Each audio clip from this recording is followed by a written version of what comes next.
It's really hard to talk about a subject like a woman's menstrual cycle because I'm not a woman. So I'm taking a very blind dive into a subject matter of which I can only speculate and off of my observations come to certain conclusions that may need not reprimand, but may need adjusting or fine-tuning. And if any of that is the case, then please feel free to assist me in learning, because all of this is just a process of me learning. You see, the blood or blood itself originates from bone marrow. It originates from crystals inside of the bone marrow. If you look at blood closely under a microscope, it has these properties of crystals. So, in turn, like I've said in previous videos, crystals are nothing but prisms that trap light. Light is information. Light is even contains soul. So this is why your bloodline is very important, and your blood type is even more important. You know what I'm saying? So with all of that being said, blood itself is very magical and very powerful. Everything can be manifested through blood. That's why it's so strong in ritualistic work. That's why it's so strong in the practice of sacrificing. This is why the ancients would use the ritual of sacrifice, and they would use blood. Now, mind you, sacrifices do not necessarily have to use blood, okay? But if one did use blood, there's a great power in that, because of what I just explained in the top part of this video, because of the light codes and information that is in the blood. Now, what tends to happen with women and why women are so powerful is because they have this unlimited supply of blood, for the most part, that they can pretty much spill, use, and they're really not affected as far as their livelihood is concerned. Like, they're not going to necessarily bleed out once they have their menstrual cycle. Now, the menstrual cycle itself, or the periodic or monthly cycle that it occurs on, is a ritual within itself. When this happens, it is directly connected to the planetary alignments, but specifically the moon. So when the moon moves, the moon not moves, but depending on how the moon not rotates, but orbits, it has magnetic and electrical properties that move gravity. The blood itself is part of this. Now, each woman is different, but for the most part, there's groups of women that may have their cycles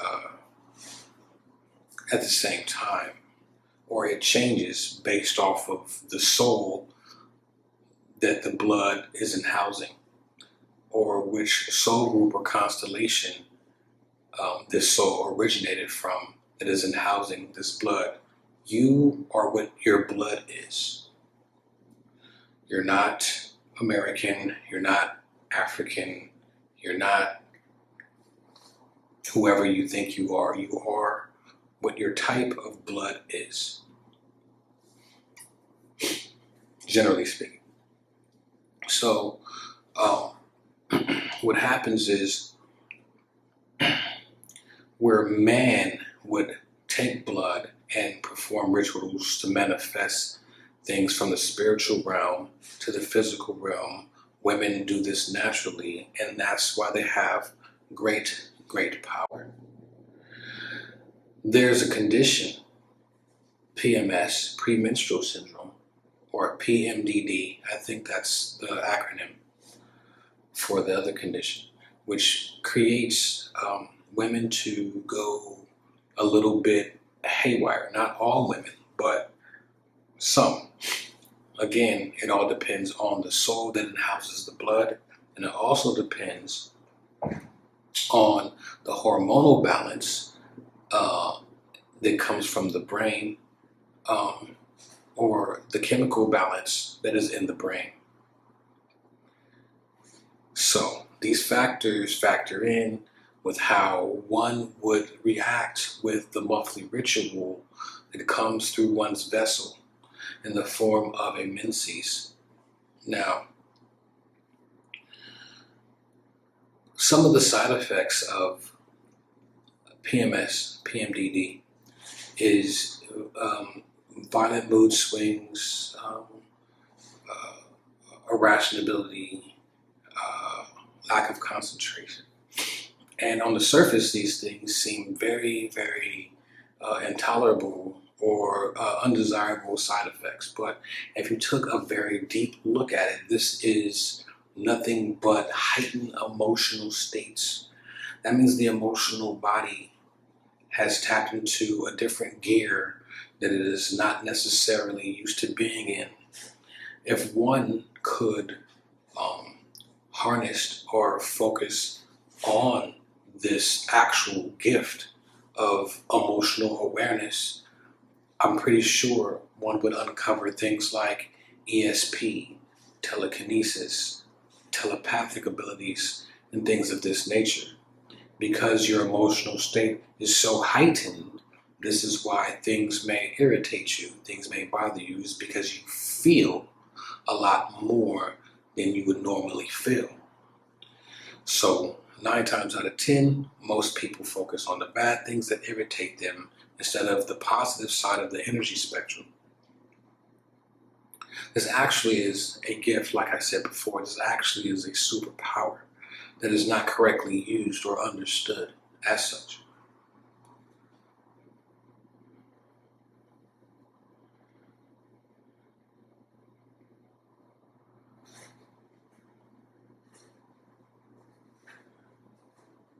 Your soul group and your ancestors also visit you or can connect with you through your blood. This is why the blood is so potent. This is also why the blood should not be used for things that it should not be used for. Things like casting spells on people, and things of this nature. This knowledge is very viable and very useful in the right hands. But this knowledge is also very dangerous in the wrong hands. This is why things like this and subject matters that are esoteric can be considered taboo, evil, witchcraft, voodoo, so on and so forth, which they're none of the above. It is what it is. Once one accepts things for what they are and learns to properly put uses to them and not abuse them, then we can advance further as a genus or species. Also, to give more reverence, more credibility, more respect, and more honor to